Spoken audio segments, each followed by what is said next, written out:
Hello বন্ধুরা, সবাই কেমন আছেন? আজ দুপুরে হঠাৎ যখন জানলার বাইরে তাকালাম, তখন কেন জানি না মনটা হুট করে অনেক বছর পিছিয়ে গেল সেই ছোটোবেলায়। আমাদের সবার ছোটোবেলার কিছু স্মৃতি থাকে না, যা মনে পড়লে মনের ভেতরটা কেমন যেন শান্ত হয়ে যায়। আজ তেমনই একটা মিষ্টি স্মৃতি আপনাদের সাথে শেয়ার করব।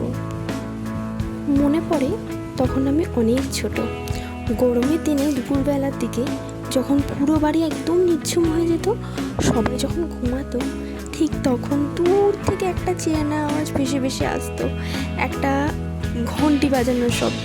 হ্যাঁ, সেই আইসক্রিম কাকুর কথাই বলছি। সেই আইসক্রিম কাকু সেই ঘন্টা বাজানো, সেই মার থেকে বা বাবার থেকে চেয়ে নেওয়া 1 টাকা বা 2 টাকা, তখন ওটাই ছিল আমাদের কাছে দুনিয়ার সব থেকে বড় সম্পত্তি।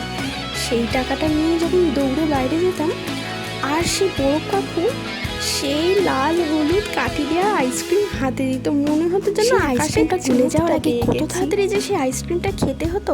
আর খাওয়ার পর ওই যে জিভটা লাল বা সবুজ হয়ে গেল কিনা সেটা আয়নার সামনে দেখার আনন্দটা একটা আলাদা ছিল। আজ ফ্রিজ খুললে কতই না দামি আইসক্রিম পাই, কিন্তু সেই 1 টাকা দামের আইসক্রিমে সেই শান্তিটা আর পাই না। আসলে কি বলুন তো, আমরা বড় হয়ে গেছি, কিন্তু মনের ভেতরে সেই ছোট্ট মানুষটা আজও দুপুরবেলা সেই ছোটোবেলার এমন কোনো মিষ্টি স্মৃতি আছে যা এখনও মনে পড়ে? কমেন্ট করে কিন্তু আমাকে অবশ্যই জানাবেন। আজকের ব্লগটা ভালো লাগলে অবশ্যই লাইক কমেন্ট করে পাশে থাকবেন, আর অবশ্যই চ্যানেলটি সাবস্ক্রাইব করে দেবেন। তবে আজকের জন্য আসি, আবার পরে দেখা হবে। ধন্যবাদ।